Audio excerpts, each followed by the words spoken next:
Hola, muy buenos días. Mi nombre es Carla Quiroga y voy a estar moderando este primer panel donde vamos a profundizar con esas empresas que entendieron que ya no hay tiempo para equivocarse, que desde hace años están trabajando fuerte en todo lo que es la sustentabilidad, en cómo producir sin dañar no solamente el medio ambiente, sino también haciendo su contribución social. Así que con ellos vamos a profundizar. Bienvenidos a todos. Los presento, Karen Vicent. Estos son los referentes de cada una de las compañías que están ahí en la cocina de la sustentabilidad ya desde hace tiempo, inclusive cuando poco se hablaba del tema en el mundo de los negocios. Bienvenida Karen Vicental de Unilever. Gracias. Muchas gracias por acompañarnos. Gonzalo Fagioli de Quilmes, muy bienvenido. Muchas gracias. ¿Cuánto hace que estás trabajando en el tema de sustentabilidad? En Quilmes 24 años y en esto hace un año, desde agosto del año pasado. Bueno. Mariale Álvarez de Coca-Cola, bienvenida. Hola, buen día. También, ¿cuánto hace en Coca? Muchos años, ¿no? En Coca primero 15 y ahora 1,5 en esta función y en sustentabilidad más de 10. Carlos Galmarini de Ford. Buenas, ¿cómo estás? Bienvenido. Con él vamos a profundizar sobre cómo se aplica el tema de la sustentabilidad en una industria como es la automotriz. Y Luciano Biglione de Bayer. Así es. Bueno, arrancamos directamente enfatizando en cuáles son los pilares, cuál es la importancia estratégica que tiene la sustentabilidad en el modelo de negocio de cada una de las compañías en las que ustedes trabajan, Mariale. A ver, a mí me gusta siempre decir que la sustentabilidad se vuelve parte del negocio cuando uno planifica a largo plazo. Cuando no pensás para el año que viene, sino para la próxima década o las próximas 5 décadas. La Argentina complicado. En la Argentina complicado, es un desafío. De largo plazo es la semana que viene, pero tratando en un negocio como el de Coca-Cola y en muchas de las empresas que estamos acá, que llevamos varias décadas en Argentina y más de 130 años en el mundo, pensar en largo plazo es medio como una obligación y una necesidad. Y ahí es donde los temas que normalmente son considerados sustentabilidad se vuelven parte del negocio. La gestión de los recursos, la interacción con la comunidad, qué haces con lo que genera tu producto postconsumo. El mismo producto que haces y que vendés en el entorno en el que estás se vuelve parte de la planificación normal y ahí es donde ya no es que la sustentabilidad tiene un lugar o es un rol funcional, sino que es parte del negocio. Es un proceso, pero va ocurriendo. Luciano, en el caso de Bayer. En el caso de Bayer, creo que la sustentabilidad implica nuestra manera de hacer negocios. Sin sustentabilidad, digamos, no habría negocio. Nuestro principal negocio acá en Argentina, como todos saben, es el campo, es el agro. Y si no conservamos los suelos, si no medimos el impacto, si no tenemos cuidado, digamos, con el tema de deforestación, con las aplicaciones, etcétera, cada vez se nos va a restringir más y la sociedad nos está pidiendo cada vez más cuidado. Y no solo porque nos pide la sociedad, sino que el mismo suelo necesita que lo trabajemos de manera sustentable. Con lo cual, digamos, es un eje principal en cómo vemos nosotros el futuro, no solo de la compañía, sino del mundo. Todo lo que hacemos está cruzado por el tema sustentabilidad. Y Carlos, en el caso de la industria automotriz. Bueno, en el caso de Ford, la visión se basa en una firme creencia de que el éxito de cualquier negocio es tan sólido como el éxito de la sociedad donde está inserto. Y es por eso que el éxito y el desarrollo de la sociedad y el éxito y el desarrollo del negocio están intrínsecamente relacionados. Es por eso que en Ford la sustentabilidad la vemos como el resultado de una gestión que no solo busca el rendimiento financiero, el éxito financiero, sino que también crea valor social y valor ambiental. Un poco para resumir qué es la sustentabilidad. La sustentabilidad atraviesa de manera transversal todas las dimensiones del negocio. No es un área del negocio, sino que atraviesa todas las dimensiones. Karen, ya ustedes en Unilever hace muchos años que están trabajando en el tema, ya perciben este tema cross a toda la organización.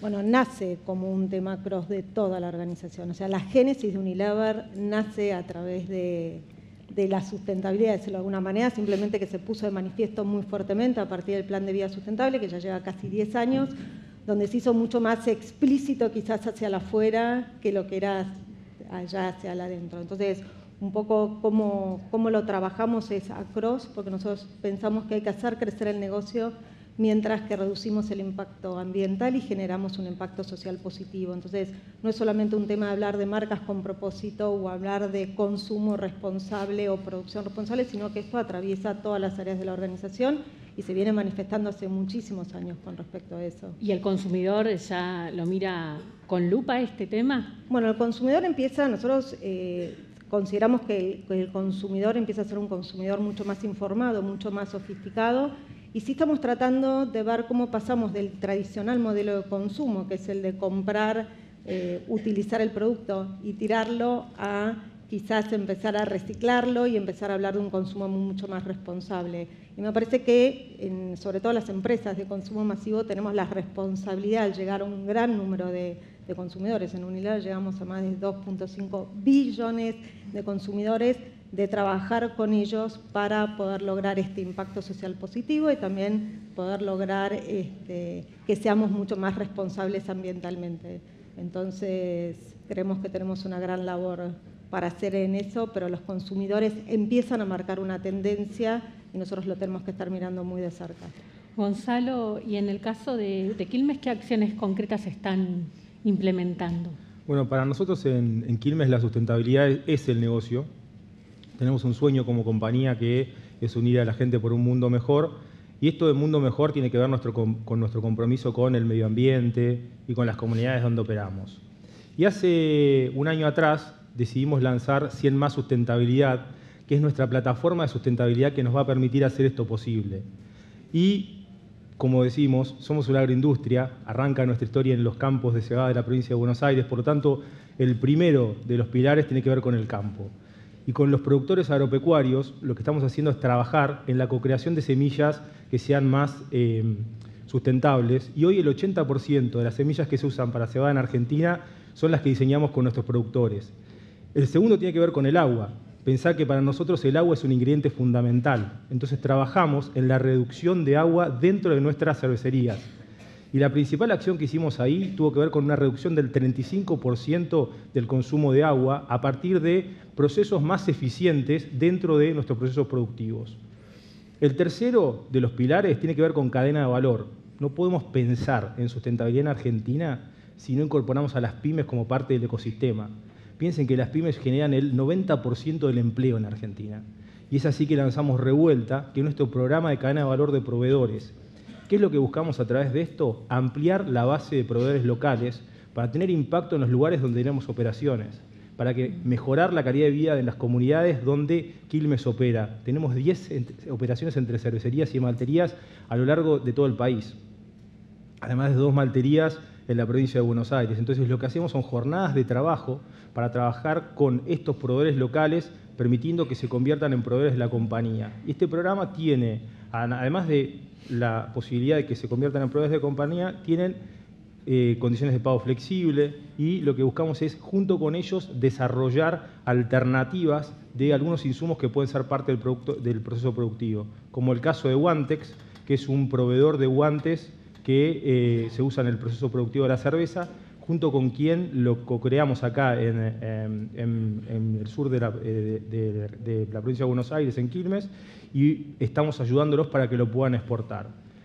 Y el último de los pilares tiene que ver con nuestra acción por el cambio climático, ¿sí? Queremos que el 100% de nuestras operaciones usen energía eléctrica renovable, y firmamos un acuerdo con Central Puerto por 20 años, por más de 280 millones de dólares, que nos va a permitir cambiar el 100% de la matriz energética a partir del 1 de enero del 2020. Y eso nos va a permitir ser la primera compañía de consumo masivo en lograr este hito. Por lo tanto, tenemos una mirada de sustentabilidad como parte del negocio, con acciones concretas que nos permiten tener el cuidado del medio ambiente y un impacto positivo en las comunidades donde operamos. Mariale, Gonzalo hablaba de la importancia del agua, ¿no? Del manejo del agua. Concretamente, ¿qué es lo que están haciendo desde Coca? Sí, justamente mientras lo nombraba, estaba pensando en una acción que tenemos colaborativa en el Fondo de Agua de Mendoza, no lo sabía. Que es una de las, está también Danone, que es una de las iniciativas que tenemos dentro del programa de Coca, que también trabaja en optimizar el uso de agua en planta y en una especie de compensación. Buscamos reabastecer a la naturaleza con igual volumen de agua que usamos en nuestras unidades productivas, Y fue interesante el camino evolutivo de la idea, porque cuando empezamos queriendo reabastecer de las mismas fuentes que tomábamos agua, hasta que nos dimos cuenta que ese enfoque era erróneo, en el sentido de que muchas veces esas fuentes no estaban en riesgo, sino que la fuente que estaba en riesgo podía estar en otra localización y que tenía más sentido trabajar en proteger fuentes donde por ahí no tenemos sitios productivos, pero que tenían más sentido desde la vulnerabilidad de esa fuente. Y una de ellas que estamos trabajando junto con Quilmes y Danone es en el Fondo de Agua de Mendoza, que es todo un instrumento colaborativo para asegurar la gestión integral de la cuenca a largo plazo. Y lo cito como un ejemplo porque es esto, un ejemplo de colaboración con autoridades. Como se une la competencia en pos de... Es que realmente estos temas son precompetitivos, o sea, nos interesan a todos. Podemos después competir en el mercado, pero en lo que es el cuidado de los recursos es algo, o la gestión de los envases postconsumo, es algo que tenemos que hacer colaborativamente para sumar esfuerzos. Y el Fondo de Agua en Mendoza es un buen ejemplo en donde hay una ONG como The Nature Conservancy, están las autoridades provinciales, la autoridad de agua, lo que se llama la DGI, que no es la de impuestos, sino la de agua, la irrigación de Mendoza, para que nadie se asuste. Acá decís DGI y todo. Claro, es como que no, es la Dirección General de Irrigación que gestiona el recurso hídrico en Mendoza, y 3 empresas del sector de bebidas colaborando en forma precompetitiva, porque es eso, es asegurar la disponibilidad de agua para la gente, para la producción y para la naturaleza en el largo plazo. Que precisamente creo que esa es la mirada de sustentabilidad que tenemos que tener. Hoy, para que esto pase y se dé más rápido, hay 4 fuerzas que tienen que trabajar coordinadamente. El sector público, el sector privado, las marcas con su poder transformador y las ONGs. Creo que el caso de Mendoza es el mejor ejemplo de sustentabilidad que tenemos hoy, por lo menos en la industria de consumo masivo, porque las compañías que compiten en el mercado, en la góndola, dejan esa competencia de lado para pensar en el impacto en la comunidad. Y este cambio le va a permitir mejorarle la calidad de vida a más de 1,5 millones de mendocinos. Entonces, ahí hay una ONG trabajando, especialista, como decía Mariale, que es TNC, y también el gobierno permitiendo que esto suceda. Entonces, creo que es lo que permite que se acelere el proceso y que la cosa pase más rápido. Karen, ¿y ustedes también están trabajando fuerte con el tema de la cadena de valor? Sí, nosotros trabajamos con toda la cadena de valor y sobre todo lo que empezamos a hacer es ver la creación de una marca, de un producto desde toda esa cadena y ver también el tema de la innovación, cómo la innovación juega un rol acá. Y cuando hablamos de cadena de valor, hablamos de aquellos que también se acoplan. Nosotros trabajamos con el Código de Agricultura Sustentable, por ejemplo, entonces trabajamos con toda una comunidad en Mendoza en ayudarlos a generar una agricultura sustentable donde nosotros podemos... ¿Una agricultura? Agricultura sí. sustentable. Tenemos un Código de Agricultura Sustentable y se trabaja con ese tipo de agricultura, por ejemplo, para lo que son vegetales para la realización de sopas NOR, por ejemplo, y demás. Trabajamos con el desarrollo de proveedores locales, por ejemplo, para materiales POP, para que sean sustentables, por ejemplo, que provienen de la cáscara de la papa. Entonces desarrollamos proveedores locales porque acá no había y eso hace que el material sea biodegradable. Entonces trabajamos desde el proceso de innovación completo, desde la producción del producto hasta cómo termina nuestra cadena de valor con el transporte y demás. Y yo quería agregar algo a lo que había dicho él de los cuatro actores, que yo no dejaría de lado el consumidor. Hoy el consumidor tiene un gran poder transformacional en esta cuestión de la sustentabilidad, pues son los que utilizan finalmente nuestros productos y que hagan un buen uso de esos productos post-consumo es tan importante como todo el resto de los actores que están trabajando, como sea ONG, gobiernos y las compañías. Hoy creo que toda la sociedad tiene que involucrarse en esta cuestión de la sustentabilidad porque deja de ser, o pasa a ser la norma de alguna manera, ¿no? Las empresas no vamos a poder operar si no somos sustentables a lo largo del tiempo. Y el consumidor tiene un gran poder. ¿Y ustedes que hacen más de 10 años que están trabajando en el tema, ya encontraron retorno? Sí, encontramos retorno con nosotros. La sustentabilidad es un buen negocio y siempre lo hablamos. Y los 4 pilares básicamente en los cuales estamos trabajando es en la reducción de costos, que tiene que ver con la utilización de energías renovables, con la forma en que utilizamos el agua, con la forma en cual producimos nuestro producto. Cuando nosotros hacemos un producto más concentrado, por decirlo de alguna manera, se utiliza un 88% menos de agua, por ejemplo. Cómo mitigamos riesgos con respecto a la obtención de la materia prima a través de la sustentabilidad y sobre todo cómo nos genera crecimiento. Y el crecimiento nosotros lo definimos que viene de la mano de las marcas sustentables. Y un claro ejemplo es la medición que hicimos el último año, que las marcas sustentables crecen un 69% más rápido que el resto de las marcas de Unilever y generaron el 75% del crecimiento total. Y esto nos pasa Unilever, pero también hay estudios que empiezan a mostrar claramente que el consumidor empieza a preferir marcas sustentables o aquellas marcas que se asocian a alguna causa, ya sea social o ambiental, de los cuales ellos se identifican. Entonces, para Unilever, hacer negocios sustentables es sinónimo de crecimiento y sinónimo de que es hacer un buen negocio. Carlos, ¿qué pasa en la industria automotriz? Hablábamos un poco del tema de la innovación. ¿Cómo juega la innovación y las nuevas tecnologías en la estrategia de sustentabilidad de la compañía? Bueno, la innovación es muy importante para el desafío al que se está enfrentando la industria automotriz y te diría todos los habitantes de las grandes ciudades, ¿no? Un tema que impacta mucho en la contaminación ambiental es todo el congestionamiento de tráfico que está habiendo y todo el desafío que está habiendo con el problema de la movilidad en los grandes centros urbanos mundiales, donde uno pierde horas en el tráfico y todas esas horas que los autos están andando a baja velocidad en el tráfico generan mucha contaminación. Entonces acá el desafío es doble, muchas veces se habla del tema de movilidad, toda esta problemática de la movilidad tiene varios aspectos, siempre se habla mucho de la pérdida económica, la pérdida de tiempo que uno tiene en el tráfico, pero también está el impacto ambiental del tráfico y me parece que este es un buen foro para hablar de eso. En ese sentido, Ford es pionero en hablar de esta problemática de la movilidad y empezar a tratar de trabajar de manera colaborativa con otros sectores para solucionar la movilidad y con el Estado. ¿Con qué sectores? Y estamos sectores de desarrollo de tecnología, inteligencia artificial, Big Data, todo lo que tiene que ver con el desarrollo de tecnología de las comunicaciones. La solución del problema de movilidad nos está llevando a la creación de un nuevo ecosistema de transporte inteligente donde se integren el sistema de transporte público y el sistema de transporte privado. El modo de uso y propiedad del auto está siendo cuestionado en las grandes ciudades. ¿Cómo nos vamos a mover en las ciudades? ¿Hace falta ser dueño de un auto en las grandes ciudades? ¿Cómo integramos un sistema inteligente? Y la verdad que la solución para esto viene de dos lados. Por un lado necesitamos autos con tecnologías más limpias, que son los autos electrificados, híbridos enchuflables y 100% eléctricos.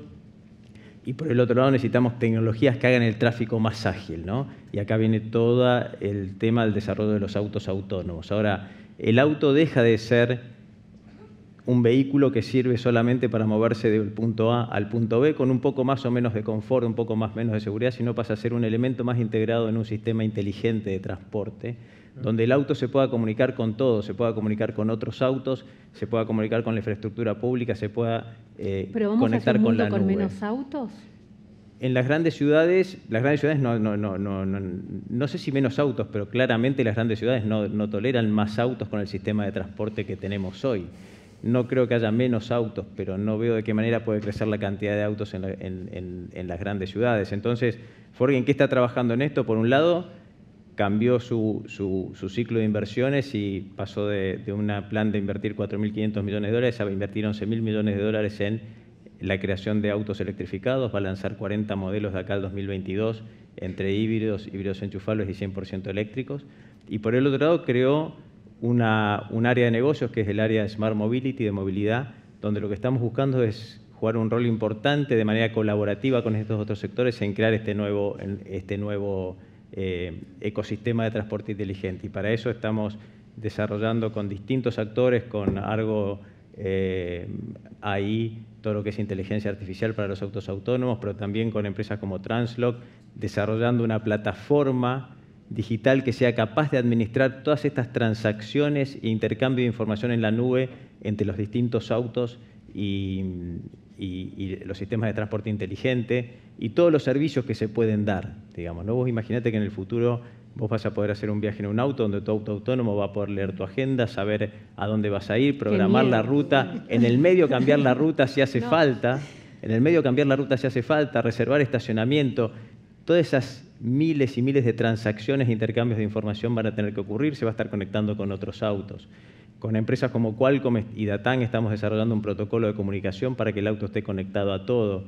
Imagínense, si los ingenieros me escuchan explicarlo así me van a matar, pero imagínense un Bluetooth muy potente que va a hacer posible que los autos se conecten entre ellos y con el sistema público y ni siquiera tengan que estar a muchos metros de distancia, ni siquiera tengan que estar cerca. Entonces, toda la innovación y la tecnología está puesto al servicio de solucionar el problema de movilidad, a crear este nuevo ecosistema de transporte de las personas y las mercancías, que va a colaborar, entre otras cosas, y no menos importante, a bajar las emisiones de dióxido de carbono en las grandes ciudades cuando el sistema de transporte inteligente reduzca este gran congestionamiento global en el que estamos viviendo. Luciano, y en un sector como la agricultura, ¿cómo juega la innovación, la agricultura digital en la estrategia de sustentabilidad? A ver, yo te podría decir que la innovación juega un papel fundamental y sobre todo en temas de sustentabilidad. Y tenemos ya ejemplos claros y ejemplos pragmáticos ya con resultados claros y fácticos. Por ejemplo, desde que se lanzó la soja intacta, un tipo de soja resistente, digamos, a ciertos ¿Soja intacta? insectos. Soja ¿Qué intacta. es la soja intacta? Es una biotecnología, un desarrollo biotecnológico que lo que hace es que esa soja se defienda de ciertos insectos, lo estoy explicando muy básicamente, ¿no? Se defienda sola de ciertos insectos, con lo cual la aplicación de pesticidas sea mucho menor. ¿Y eso qué hace? Porque no es solo el impacto que pueden llegar a tener los sistemas de protección de cultivos, herbicidas, fungicidas, etcétera, sino, digamos, también todo lo que implica eso: menor pasadas de tractor, menor transporte de agroquímicos, mayor conservación del suelo. Es más, está estudiado que se ha dado, digamos, una reducción de aproximadamente, con la soja intacta y el sistema de siembra directa, de un 30% respecto a la soja convencional, respecto del coeficiente EIQ, que es el que mide, digamos, un espectro amplio, no solo la implantación de plaguicidas en el medio ambiente, sino toda la cadena. Entonces se ha reducido en un 30% por la innovación que se produjo a través de la incorporación de esta soja. Y asimismo, ahora hemos lanzado también desde Bayer la plataforma FieldView, que a través del análisis del Big Data le permite al productor agropecuario hacer un uso, digamos, preciso de dónde implantar, y una vez implantada la semilla, o sea, soja, maíz o cualquier tipo de cultivo, pueda ir viendo, según las condiciones meteorológicas y de rindes esperados, qué aplicación de sistemas de protección de cultivo necesita. Con lo cual todo eso va bajando, digamos, no solo que aumenta los rindes, sino que baja el impacto. Es más, y nosotros tenemos un compromiso de acá al 2030 de reducir en un 30% el impacto que tiene, digamos, todo el sistema de protección de cultivos en el medio ambiente. ¿Esto cómo se hace? A través de mayor innovación, inversión y nuevas tecnologías. Con lo cual, digamos, es una evolución constante, digamos, y estos saltos, digamos, son muy grandes. No es que se puede dar, digamos, de un día para el otro, sino son procesos largos que se van dando, pues, el desarrollo, digamos, de nuevas tecnologías no se da de un día para el otro, y digamos, lo vemos con el ejemplo que acabas de dar de los autos eléctricos, que venimos viendo, digamos, hace mucho, digamos, que se viene hablando, digamos, y todavía no hemos logrado como sociedad, digamos, una incorporación total por X factores. Con la agricultura pasa lo mismo. Con lo cual, la innovación es fundamental y genera impacto positivo. Genera impacto positivo tanto a nivel sustentabilidad como a nivel rentabilidad de los negocios.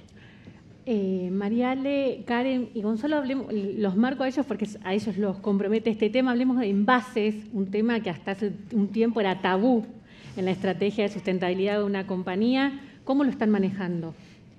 En realidad no sé si era tabú, se manejaba en forma más silenciosa por ahí, no había estos grandes anuncios públicos, pero la problemática de los envases se viene tratando desde hace décadas, tanto a nivel de la sociedad como de las empresas. Creo que todos tenemos compromisos asumidos con metas muy ambiciosas, que son las que a veces nos desvelan, estas cosas que se anuncian fácilmente, pero después hay que ver a nivel local qué hacemos con esto.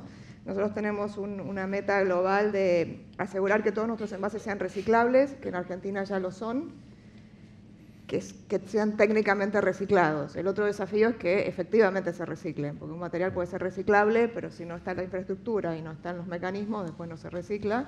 Entonces la otra meta tiene que ver con que al 2030 asegurar que todos los envases que ponemos en el mercado, el equivalente a la cantidad de material que ponemos en el mercado sea reciclada, y el otro tiene que ver con incorporar material reciclado en nuestros propios envases, que suena lindo, pero a veces no es tan simple, porque también hay que cuidar aspectos sanitarios y de seguridad en los envases. Entonces, un reciclado de plástico, grado alimenticio, no es cualquier reciclado. Entonces, a veces es como tentador hablar de la circularidad y volver a integrar resina reciclada en envases, pero son envases para alimentos, y la tecnología para reciclar a grado alimenticio es una tecnología alta, de altas inversiones, que hoy en Argentina tenemos una capacidad limitada. Nosotros por lo menos estamos usando en nuestro portafolio entre un 11 y un 15% de resina reciclada, y no hay mucha capacidad adicional para seguir creciendo, con lo cual hay que incorporar en el plan de negocios y en las inversiones el desarrollo de esa infraestructura, y trabajar fuertemente, y vuelvo al tema de trabajar precompetitivamente y trabajar en alianza con el resto de la sociedad para recuperar los envases que están en la basura, en una forma que el balance ambiental realmente cierre. Nosotros hemos hecho muchas iniciativas, algunas de las cuales aprendimos que no eran del todo sustentables ambientalmente, como trasladar botellas 1.500 kilómetros para que se reciclen en Buenos Aires. Cuando uno hace el balance del impacto climático de ese flete, no tiene sentido reciclarlas. Hubiera sido mejor darles una buena disposición final en su lugar donde se fueron descartadas. Entonces, abordar la problemática de los envases en forma inteligente y precompetitiva, porque hoy el desafío del reciclado es que no es rentable. Entonces, ¿cómo hacemos para que...? Pero volvemos a lo retornable, ¿ves una vuelta a los Es envases? una de las estrategias, justamente. El mejor residuo es el que no se genera. Entonces, aquellas compañías que tenemos la posibilidad de ofrecer envases reutilizables, que no es lo mismo que reciclable, es una opción. Una opción, insisto, también a veces hay que hacerle el balance completo. Un envase retornable es más amigable para el ambiente si efectivamente retorna, y si retorna en una distancia que no sea excesivamente larga, porque es un envase que tiene más material, que gastó más agua, que gastó más energía. Entonces es una mejor opción en determinadas circunstancias. Lo que tenemos que tener es las alternativas de envases retornables, envases reciclables y envases que realmente se reciclen en condiciones ambientalmente adecuadas para dar una solución al problema de los residuos. E insisto, trabajando conjuntamente. Uno solo no lo hace. Y Me Karen, estás mirando.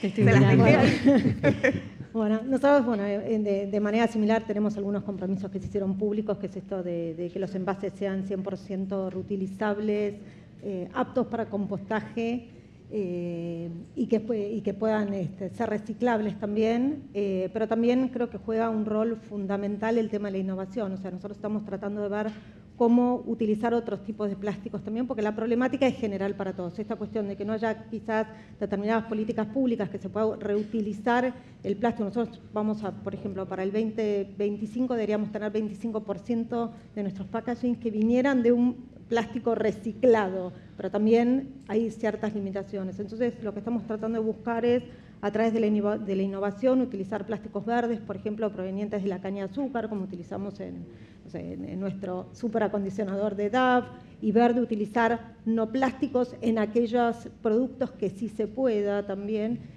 Y parte también de hacer la reducción de los plásticos tiene que ver con esta cuestión de la innovación, ¿no? Cómo hacemos productos que quizás sean, vuelvo a los concentrados, que implica que el packaging sea menor. Entonces, el plástico que utilizás es mucho menos, pero la realidad es que lo que tenemos que hacer es trabajar en forma conjunta. Y de hecho, parte de esto de lo que mencionaba María Ale, por ejemplo, de la problemática que nos pasa a las empresas de consumo, también creo que hay un rol fundamental en cómo nosotros educamos a nuestros consumidores para que sepan reutilizar esos plásticos, para que sepan cómo reciclarlos, y desarrollamos un programa con el gobierno de la Ciudad de Buenos Aires y los puntos verdes, donde año a año vamos aprendiendo de estas conductas, de cómo educar, de cómo tratar de traer más envases a todo el circuito de la posibilidad de reciclar.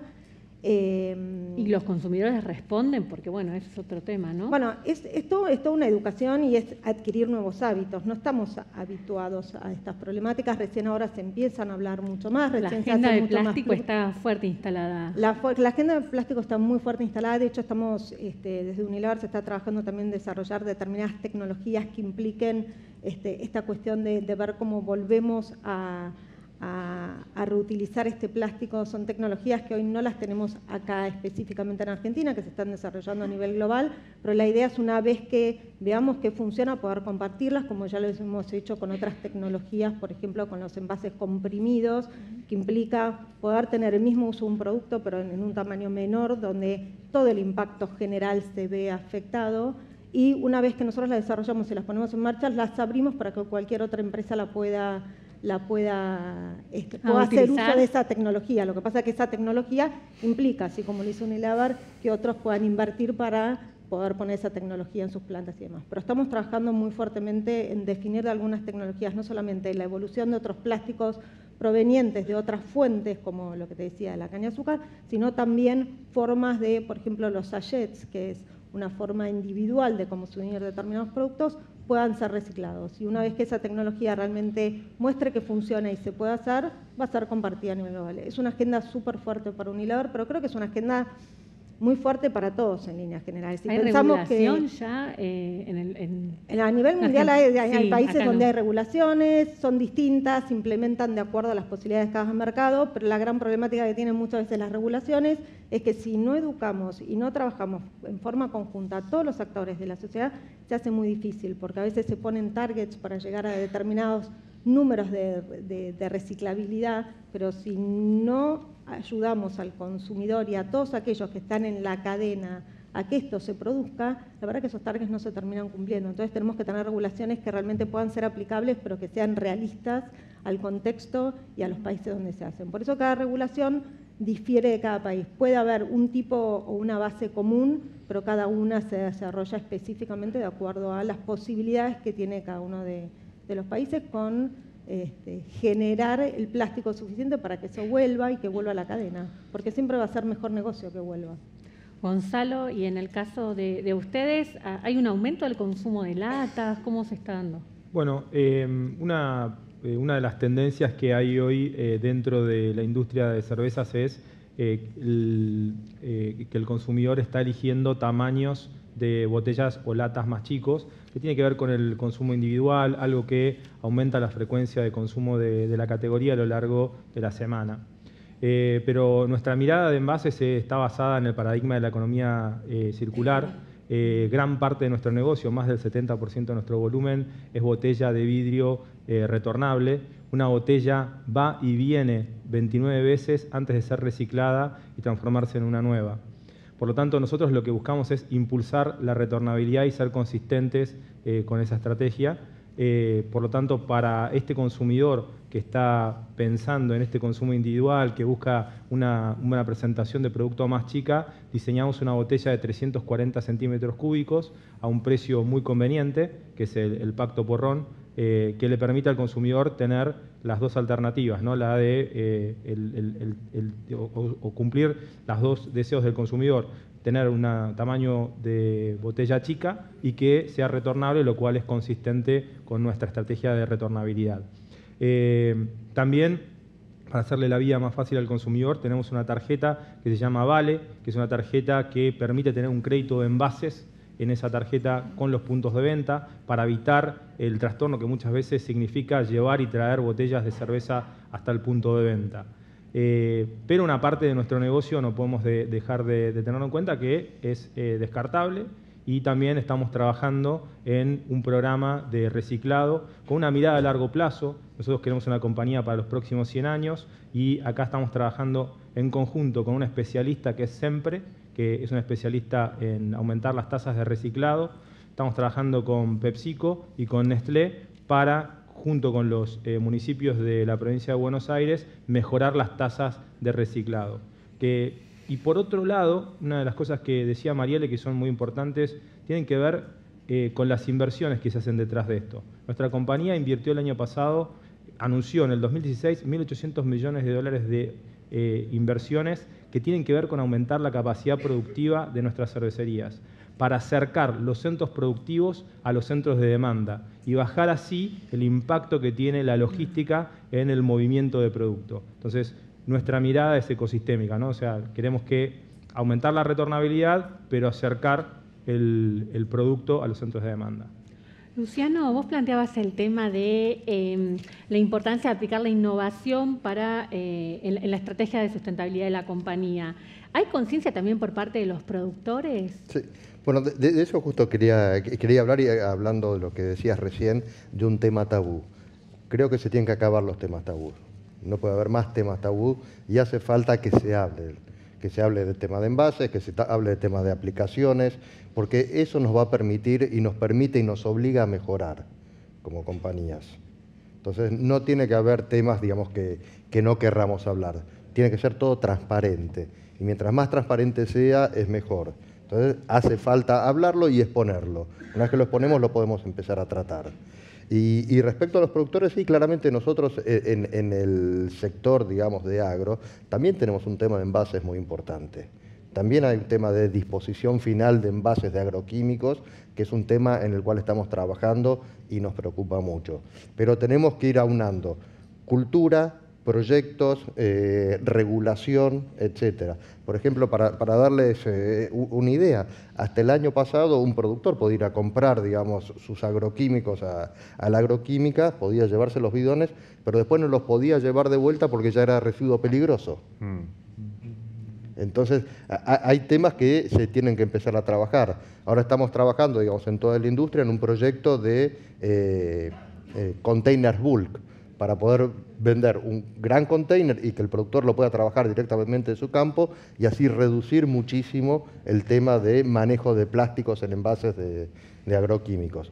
Pero a tu pregunta, sí, cada vez hay una conciencia mayor respecto del productor, igual hay que ir trabajando, cada vez más se están certificando bajo normas de buenas prácticas agrícolas y se estaba trabajando mucho también, como hacen las demás industrias, en trabajos conjuntos entre industrias, consumidores, el productor en este caso, organismos no gubernamentales y el gobierno, por ejemplo, en la red de buenas prácticas agrícolas, que es el ámbito donde todas las compañías, productores y gobiernos están trabajando para, digamos, ir mejorando todos los procesos agrícolas que va desde la producción hasta la disposición final de los envases y los bolsas, temas de deforestación, conservación de suelos, etcétera, etcétera. Mariale, hablamos de consumo responsable del agua, de manejo de los envases. Hablemos un poco ahora del tema de consumo responsable. Vamos hacia un mundo con menor consumo de azúcar. ¿Cómo lo están trabajando desde el portafolio de los productos de ustedes? Bueno, eso sí fue una internalización de temas de sustentabilidad con esta mirada de largo plazo. Fue el entender que hay una epidemia mundial de obesidad y que las empresas que vendemos alimentos y bebidas, así como somos una parte del problema en función de los productos que vendemos, también tenemos que ser una parte de la solución. Y digo una parte porque la obesidad es algo multifactorial y no se soluciona solamente con los cambios que puedan hacer las empresas en productos envasados. Pero asumimos esa cuota parte de responsabilidad y nos llevó a pensar si no tenemos que reformular nuestros productos o cambiar nuestras recetas. Imagínense una compañía como Coca-Cola con 133 años que tiene un producto sagrado que es Coca-Cola y de golpe decir habrá que sacarle azúcar. No fue fácil. Y eso también me relaciona con una pregunta que hiciste antes, si la sustentabilidad es negocio. A veces es negocio en el largo plazo y no en el corto. A nosotros nos llevó a reformular productos y a empezar a sacar todo nuevo producto que sale al mercado, es en bajas calorías o sin azúcar, y a veces no es el producto que más se vende. Por lo menos en Latinoamérica y en nuestras culturas de paladar dulce, no se vende más un producto menos dulce o un producto que no tenga azúcar. Pero estamos apostando justamente a esta sostenibilidad en el largo plazo y sabemos que el negocio futuro va a estar por ahí y que es lo correcto. Y a veces alguien decía por ahí, ser socialmente responsable no es tanto cómo gastás tu dinero, sino qué haces para ganarlo. Bueno, tal vez signifique tomar decisiones que en el corto plazo no son las más rentables, que no me escuchen los embotelladores, pero que es apostando esto, a un portafolio más adaptado a lo que los consumidores van a necesitar a futuro y atendiendo esto, nuestra cuota parte de responsabilidad en la solución al problema de la obesidad. Y sí, el portafolio se está redefiniendo, más del 40% de nuestro portafolio es bajo en azúcar o sin azúcar, todo producto nuevo que sale en una fórmula sin azúcar Y hubo hasta este cambio desde la estrategia de comercialización, donde vos hoy en día ves una publicidad corporativa de Coca-Cola y lo que vas a ver es la versión sin azúcar, que no se nota porque también hubo una estrategia de marca única de que se vean parecidas. Esto de decir, es un mismo producto en dos versiones, no son dos productos diferentes. Todavía algunos mozos nos están insultando porque se confunden una con la otra, pero vamos por ahí, vamos por ahí. Carlos, ¿qué hace falta para que se instale el auto eléctrico en la Argentina? En la Argentina y en el mundo, ¿no? Porque el auto eléctrico, él decía, se viene hablando hace mucho, pero se venía hablando desde que se empezó a desarrollar, entonces parece que hace mucho tiempo. La verdad que dos cosas, en la industria automotriz es una industria de largo plazo, los desarrollos llevan muchos años, para que se dé una idea, desde que uno empieza a pensar un auto hasta que está en un concesionario no pasan menos de 4 años, digamos, ¿no? Con lo cual todo el desarrollo tecnológico lleva mucho tiempo. A nivel global se venden alrededor de 90 millones de autos, el año pasado habrán sido entre 1,5 millones y 2 con algún grado de electrificación, con lo cual el despliegue masivo de esto en los mercados está empezando a ocurrir ahora con la llegada de muchos más modelos, porque se ha acelerado la cantidad de versiones que uno ofrece electrificadas porque el desarrollo está llegando ahora. Los desafíos de la electrificación son, en primer lugar, el costo. Hoy todavía las baterías y toda la tecnología del pack eléctrico, digamos, del auto electrificado es caro, pero a medida que se van haciendo baterías con tecnologías más modernas, que tienen mayor autonomía y hay más escala, los costos van bajando y va a ir bajando como ha ocurrido con otras tecnologías de la industria automotriz. Es decir, a largo plazo un auto eléctrico va a salir inclusive en los mismos niveles que un auto. Y mira, la verdad que es difícil decirlo, pero si uno se ve no solo en los autos, sino en cualquier otra energía, cuánto valía un celular cuando salieron y cuánto vale ahora un celular, digamos, ¿no? Cuánto duraba la batería de un celular de los primeros y cuánto dura ahora y para qué sirve un celular, digamos, todo eso va evolucionando a medida que uno va teniendo escala y más tecnología. El otro tema, además del costo, es que la gente, los clientes empiecen a familiarizarse con la utilización de un auto electrificado. Acá tenés distintas versiones, tenés híbridos, que tienen motor a combustión y motor eléctrico, y se recarga la batería con la misma energía creada por distintos mecanismos del auto al andar.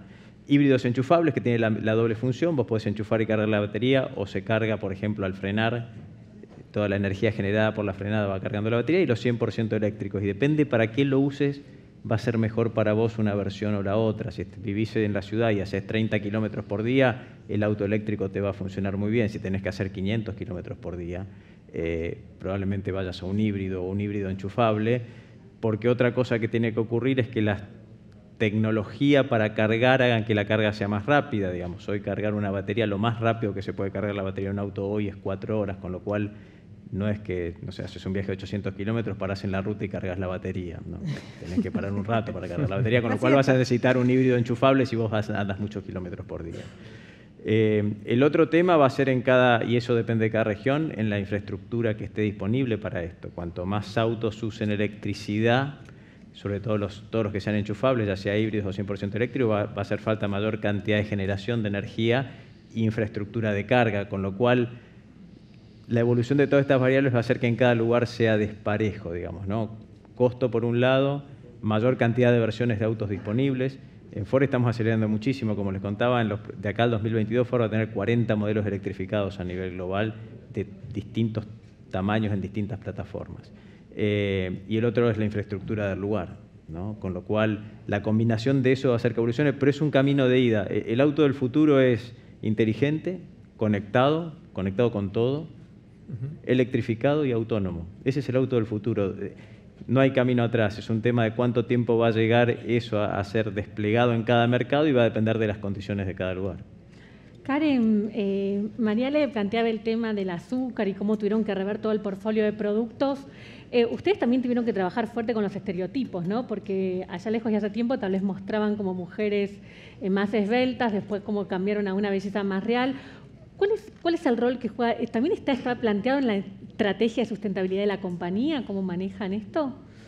Bueno, yo creo que el tema de los no estereotipos es algo que Unilever fue, diría, pionero en la manera en que los trata, y no solamente tiene que ver con el tema de sustentabilidad, sino también tiene que ver con la forma en que cambiamos los estereotipos interna y externamente. O sea, hoy, o no sé si por ahí algunos habrán visto en la estación de Retiro la campaña que hizo DAP, por ejemplo, se llama Muéstrame, que tiene que ver con una investigación que se hizo que el 70% de las mujeres no nos sentimos identificadas con las mujeres que vemos en las revistas, en las pautas, y a partir de ahí con Getty Images y Girl Glaze se generó un banco, por ejemplo, de datos de 5.000 fotografías hechas por mujeres reales, y también tiene que ver un poco con el propósito de la marca DAP, ¿no? De la belleza real, de mujeres reales, de mujeres que se puedan identificar con otros estereotipos en cuanto a su cuerpo, en cuanto a su color, en cuanto a sus formas y demás, pero nosotros venimos trabajando hace mucho y fuimos pioneros en esto de lo que nosotros llamamos unstereotype de alguna manera, y tenemos otras marcas como Ben & Jerry's, donde no solamente incluye esta cuestión del estereotipo vinculado a la mujer, sino a distintos estereotipos que se dan a nivel en distintos niveles, ¿no? Que tienen que ver con lo sexual, que tienen que ver con la religión. Así que sí, venimos trabajando hace mucho tiempo, pero también estamos impulsando mucho que otras compañías se sumen a esta cuestión de no seguir trabajando bajo el típico estereotipo que vemos habitualmente. Lo hizo Axe también en sus publicidades. Entonces es algo que venimos trabajando hace mucho tiempo y que cada vez empujamos más a que haya una reconversión de eso, porque creemos que todos nuestros consumidores se tienen que sentir también identificados. Y el de la mujer quizás tenía que ver más con un tema de autoestima y demás, con lo cual venimos trabajando hace mucho tiempo y ya impactamos más de 35 millones de mujeres alrededor del mundo, lo cual, sí. Arrancamos esta charla hablando de que el tema de sustentabilidad es cross a toda la organización, y ahora también entendimos que también involucra desde el tema de la relación con los proveedores hasta cómo se produce el producto, qué comunicás, tema de diversidad, tema de cómo haces, generás y aportás para tener un mejor mundo, pero no solamente es el compromiso del medio ambiente, sino que cruza diferentes áreas. En el último, voy a cerrar con esta pregunta y tómela tome el guante quien ustedes lo deseen. Se puso sobre la mesa el tema de, bueno, con la causa de Cuadernos, el tema de compliance. Es un tema que forma parte de la agenda de sustentabilidad de las compañías y las empresas argentinas, después de lo que vimos. ¿Son verdaderamente socialmente responsables? Yo puedo empezar, si querés. Tema de compliance, también, así como la sustentabilidad es cross compañía, el tema de compliance, y creo que para todas las compañías que estamos acá, es un eje fundamental. Es más, y se ve mismo en el crecimiento de los departamentos y de la importancia de la figura del compliance officer, etcétera, etcétera. Ya tanto por regulaciones internacionales, por regulaciones locales y por propias filosofías de las compañías. Después, el tema de los cuadernos y lo que ha pasado acá, cada empresa se tendrá que hacer responsable de cómo actuó. O es muy fácil también escudarse en decir era la única manera de hacer negocios. No, esa no es la respuesta. Se pueden hacer negocios o no se pueden hacer negocios, o se dejan de hacer negocios manteniendo una filosofía que va en todo. Va desde lo compliance, en cómo se hacen los negocios, cómo se maneja la sustentabilidad, cómo se vende, cómo se trata a las personas, a los empleados, a los terceros y a los consumidores. Creo que pasa por ahí el tema y no me quiero extender para que puedan cada uno también dar su... Mariela, perdón, coincido con él. El tema de compliance, yo creo que sí a la sustentabilidad, ¿no? El tema de compliance atraviesa, como él decía, todas las dimensiones de la compañía y lo que marca es la forma en que uno tiene de comportarse y en relacionarse con todos los stakeholders con los que uno se relaciona, ¿no? Con el cumplimiento de las leyes primero y fundamental, y después cómo se relaciona con todos los distintos actores con los que uno trabaja en el día a día. Y las reglas de compliance en nuestra compañía es muy estricta, está muy estructurada, hay una oficina de compliance global con representantes locales, y lo primero que tenemos es una claridad total de cómo debemos comportarnos en cada situación, y para eso están todas nuestras cartas políticas, nuestras directivas, nuestros manuales de conductas, y eso es informado a todos los que trabajamos en Ford. Entonces, por un lado, tener bien claro qué es lo que espera la compañía de vos y cómo te comportes, y la otra pata fundamental es comunicar y capacitar, digamos, ¿no? Y para eso nosotros, nuestra oficina de compliance, armó una plataforma digital donde hay cursos que son mandatorios y hay un seguimiento para que uno los haga, y les aseguro que te hacen seguimiento para que uno los haga. Los cursos para que todo el mundo tenga claro cómo tiene que comportarse ante distintas situaciones y para cumplir con distintas leyes. Y lo otro es tener procesos de control para asegurarnos que después ocurra. Entonces, la verdad que compliance es un eje central dentro de Ford y es a nivel global. No es algo que haya ocurrido ahora porque haya ocurrido algo en un determinado país, sino que está y lo está hace muchísimos años, no es una cuestión de los últimos tiempos. En el caso nuestro, te digo, forma parte de nuestra cultura. Nosotros tenemos una cultura y con 10 principios. Uno de ellos es que no tomamos atajos, que hacemos las cosas de manera sostenible, que la forma de construir una compañía sólida es ladrillo a ladrillo, y eso lleva tiempo. Cumplimos las legislaciones vigentes de cada lugar donde operamos, y tenemos un programa de compliance global que se llama Hacemos la cerveza de la manera correcta, We Brew Right. Y la verdad que el programa tiene que ver con, primero, tener un código de ética, ¿sí?, donde están claras las conductas que tiene que tener cada una de las personas que forman parte de la compañía. Hacemos entrenamientos permanentes a todos los equipos y tenemos una línea ética abierta a la cual la gente puede hacer consultas, puede hacer cualquier tipo de denuncia de incompatibilidad de roles, de funciones, o cuando hay una donación se pide permiso a través de la línea ética, pero para nosotros fue un cambio natural, porque formó parte de la ética histórica de la compañía. Quilmes es una compañía que está en Argentina hace 129 años y está mirando en el largo plazo. Está pensando en una compañía para los próximos 100 años. Y la ética y la transparencia son algo más que necesario, es mandatorio. Yo creo que, yo creo que, bueno, sobre todo las compañías internacionales venimos ya con una larga data del tema de compliance, o sea, esto no es una opción, sino que es algo que está intrínseco en la manera en que no solamente hacemos negocios y nos vinculamos hacia afuera y cumplimos con las regulaciones, sino también en la manera que actuamos internamente.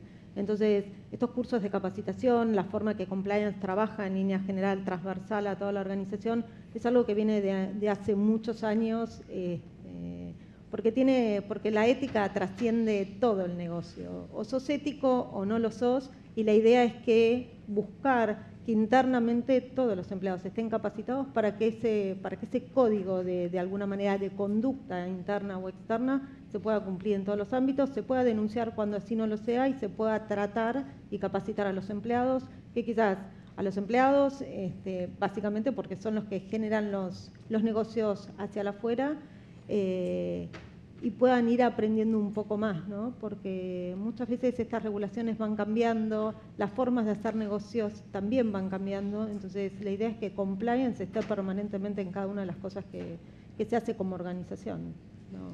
¿Cerrás, Mariale? Sí, me permito, si coincido con lo que se dijo a nivel de compliance de estas grandes compañías, sin embargo no puedo dejar de pensar, y atando con la segunda parte de tu pregunta, ¿no? Si Argentina tiene empresas socialmente responsables, atendiendo la realidad local y tomando en cuenta, por ejemplo, el alto nivel de evasión impositiva que hay en la industria, me cuesta un poco juntar las dos cosas, ¿no? O sea, las grandes empresas tenemos estas normas de compliance y normas internas y hacemos negocios de la forma correcta y no de cualquier forma. Sin embargo, creo que sabemos que hay situaciones de competencia desleal a nivel industria por alta evasión impositiva, y es difícil hablar de una empresa socialmente responsable si no cumple su obligación primaria, que es pagar sus impuestos. Y no estoy hablando del pequeño kiosco que evade para sobrevivir, sino la evasión a nivel industria, ¿no? Creo que es algo que como sociedad tenemos que reflexionar y de una vez por todas lograr cambiar. Bueno, yo creo que, sumando un poquito a lo que dice Mariale, yo creo que también somos nosotros responsables de ver cómo como compañías también, y el trabajo que podemos hacer con los distintos actores sociales, esto empieza a ser una norma y deja de haber tantas excepciones, ¿no? Entonces, muchas veces, yo creo que el año pasado con el G20 hubo un B20 de compliance justamente, y me parece que se empieza a tomar una mayor conciencia. Ahora todos los actores de la sociedad tienen que sumarse a esta iniciativa, y no solamente que sean cuestiones aisladas de las organizaciones, sino también que gobiernos y las políticas públicas estén dadas para que las condiciones sean iguales para todos, ¿no? Bueno, con esta dosis de realismo cerramos este panel. Los despedimos con un fuerte aplauso.